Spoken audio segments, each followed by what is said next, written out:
다양한 종교의 세계와 생활 속의 신앙활동을 소개하는 KBS 라디오의 종교와 인생, 김혜숙 씨와 함께하고 계십니다. 네, 종교와 인생 믿음으로 사는 삶 순서 시작하겠습니다.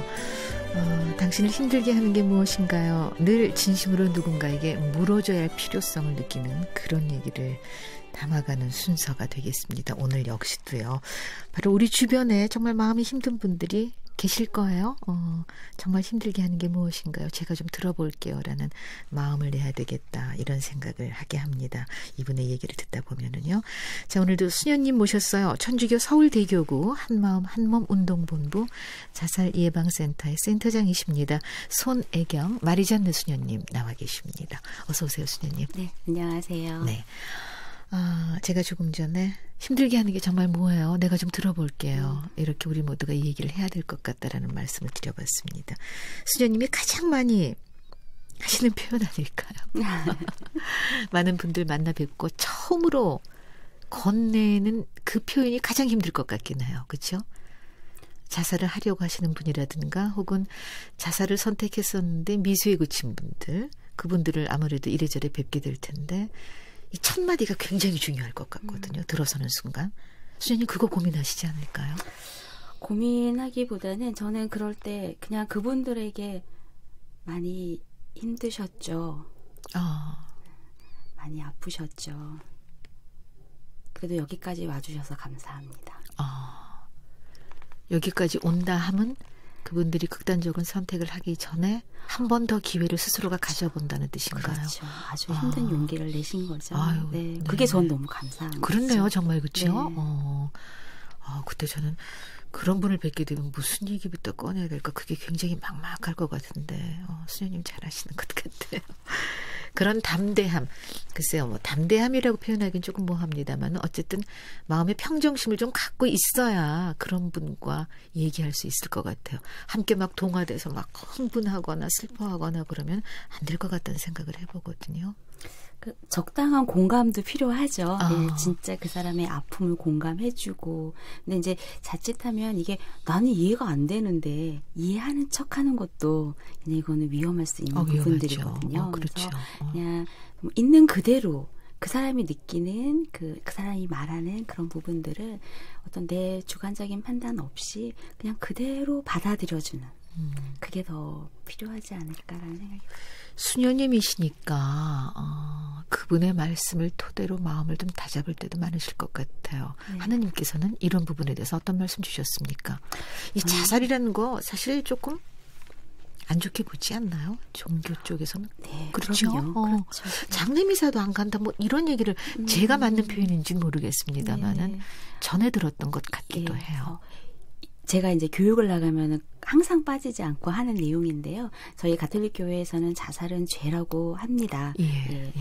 살인하지 말라는 계명에 어긋나는 스스로의 목숨을 살인하는 거니까. 그것도 죄라고 하는데, 그래서 이 부분 때문에 어쩌면 종교가 자살의 아주 중요한 보호 요인이기도 합니다. 그래서 종교를 신앙을 가지고 있는 분들이 자살을 많이 안 하는 이유도 아마 그 이유 때문일 텐데, 반면에 이것 때문에 또 상처를 받고 아픔을 겪는 사람들도 있고요. 근데 이제 천주교 안에서도 예전 법에는 그 자살로 죽은 사람들에 있을 경우에는 장례미사를 허용하지 않았었습니다.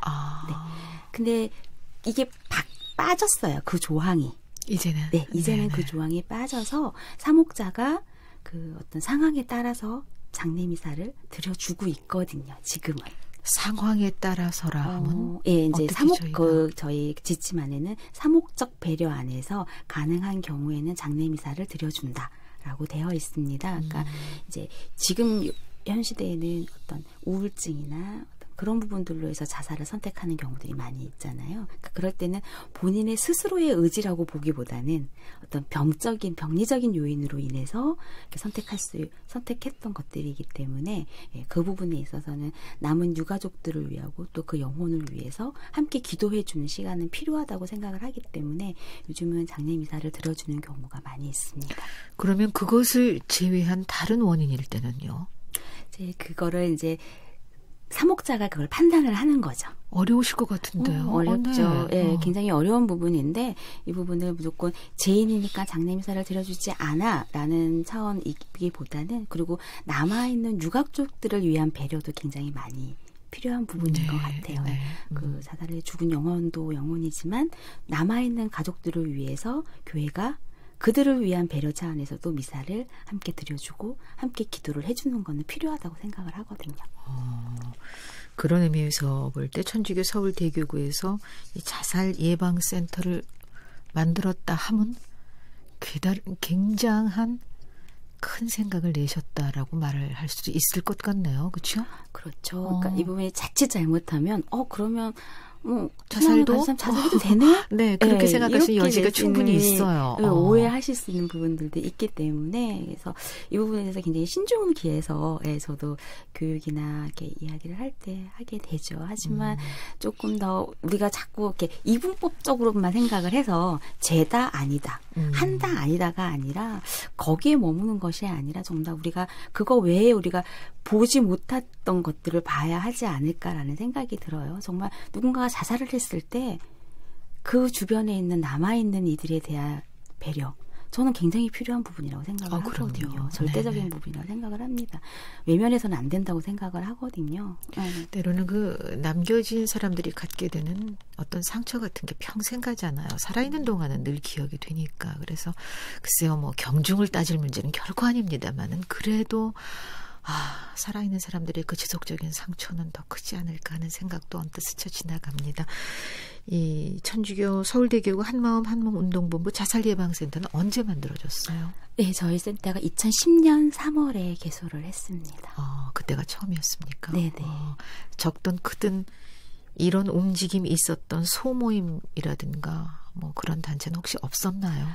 저희 천주교 내에는 이제 생명위원회라는 이제 생명에 관련되어 있는 부분들에 대해서 교육과 캠페인을 진행하고 있는 생명위원회라는 기관은 있습니다. 그래서 아마 거기서 이제 뭐 낙태, 뭐 연명의료, 뭐 존엄사, 이렇게 생명윤리에 관련되어 있는 부분들을 많이 다루다가 그 안에 이제 자살이 한 부분을 차지하고 있었는데 이제 이게 자살의 심각성들이 좀 더 커지면서 좀 더 이 일을 전문적으로 할 수 있는 기관의 필요성을 느꼈던 것 같습니다. 모두 몇 분이 함께 일하십니까? 이 가톨릭에 종사하시는 성직자들, 수행자들 중심이겠죠?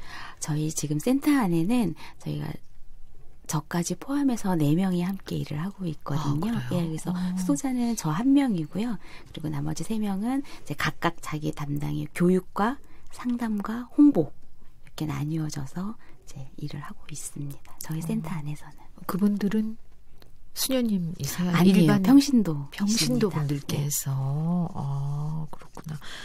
이 수녀님은 이곳에 어떻게 해서 가시게 되셨습니까?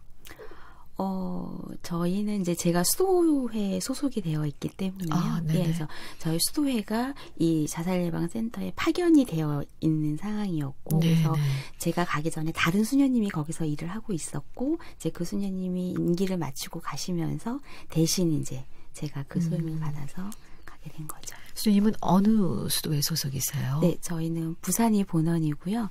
예수성심 정교 수녀회입니다.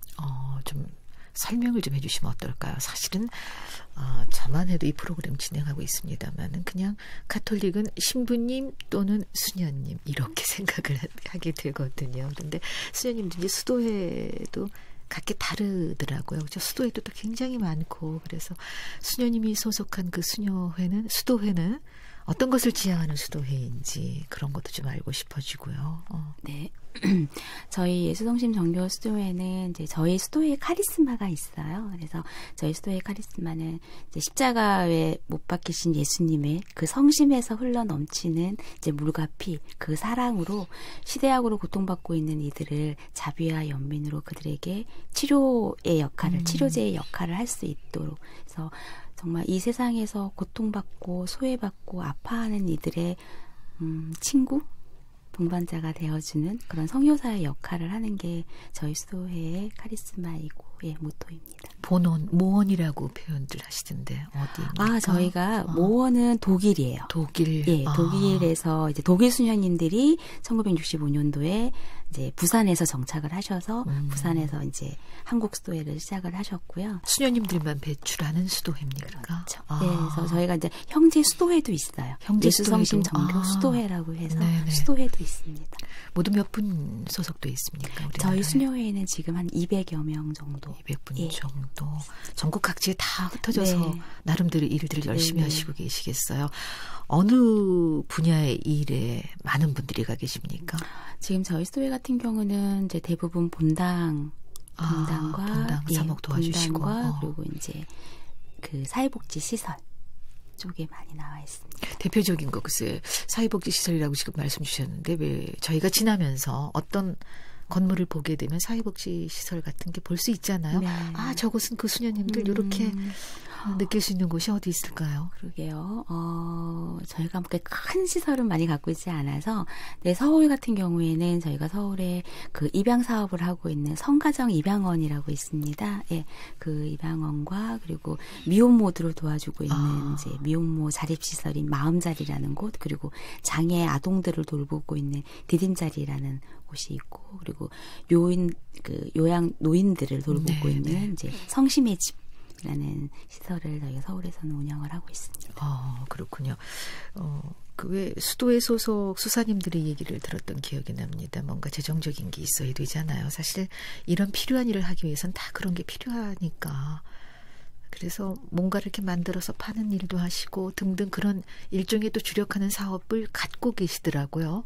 수녀님 소속된 그 수도회는 어떤 일을 하십니까? 어떤 일을 통해서 재정적인 걸 마련하세요? 저희가 특별히 저희 수도회만에 만들어서 팔고 그런 부분들은 없고요. 그런 식으로 자립하는 부분들은 없고 저희가 파견되어 나가서 일하는 곳에서 이제 저희 적지만 이렇게 소정에 받는 급여 그런 부분들로 운영하는 것이 거의 대부분입니다. 저희 수도회는. 그렇습니까?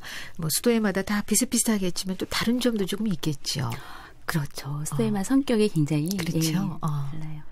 공동체 생활하는 모습이라든가 아니면 퇴임 후에 생활하는 모습이라든가 이런 게 조금씩은 같은 듯한데 다른 점이 좀 있더라고요. 네, 맞습니다. 그래서 저희 수도회 같은 경우는 외부에서 오시는 분들이 저희 수도회 판단을 보시면 많이 하시는 부분이 참 자유롭다라는 부분들을 많이 말씀하세요. 참 자유롭다? 다른 수도회에 비해서 뭔가 좀 자유롭고 규율이 적습니까? 개방적이고 글쎄요 크게 다르지는 않을 텐데 이게 독일에서 외국에서 들어온 수도회라는 어떤 부분들도 있을 거고 저희가 그러니까 예수 성심 안에서 머물기 때문에 그러니까 예수님의 그런 어떤 자비와 그런 사랑과 연민 그런 부분들 안에서 뭔가 조금 더 이렇게 자유롭고 개방적으로 이렇게 좀 활달한 분위기가 많다고 해요. 네.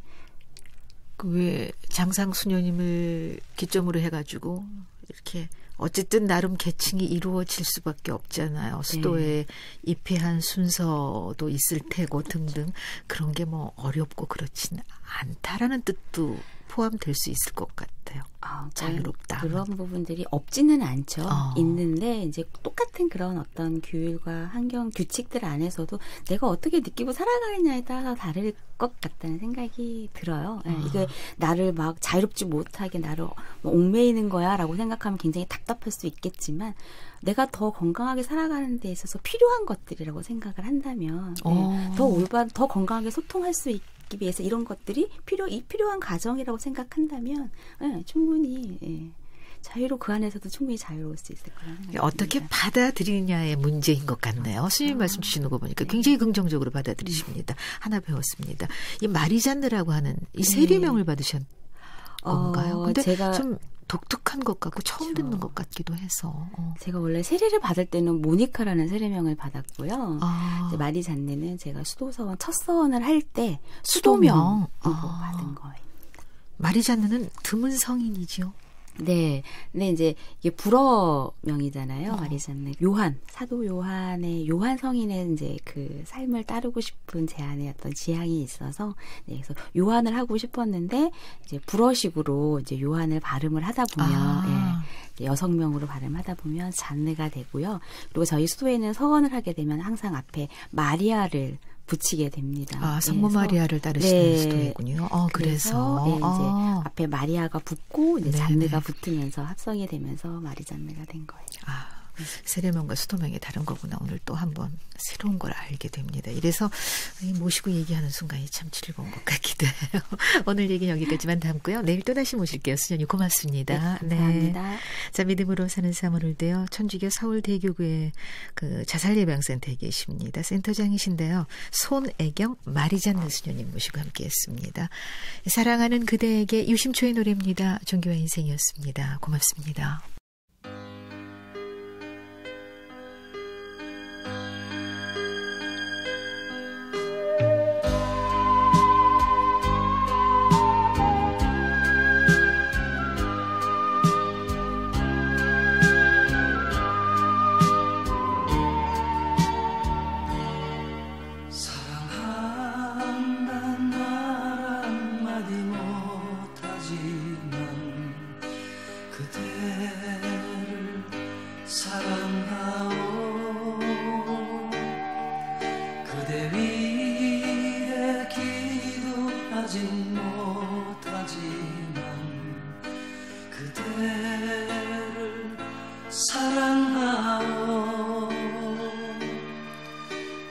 다시는 돌아오지 않는다 해도 그대를 사랑하오. 사랑이란 얼마나 참아야 하는지 나의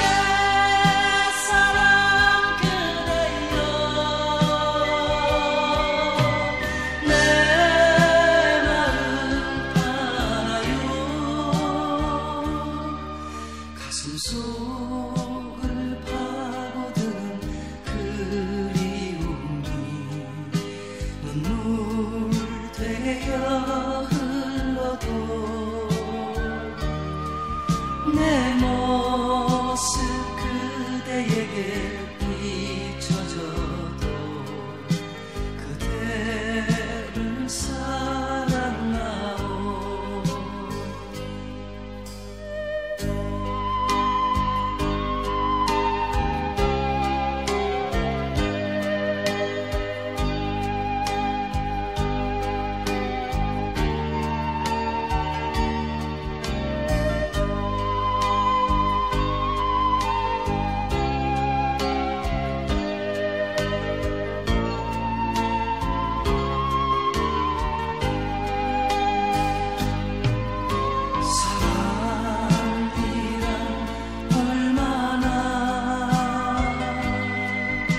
참아야 하는지 나의 사랑 그대여 내 마음 알아요. 가슴 속을 파고드는 그리움이 눈물 되어 흘러도 내 모습 그대에게 비춰져도 그대를 사랑해.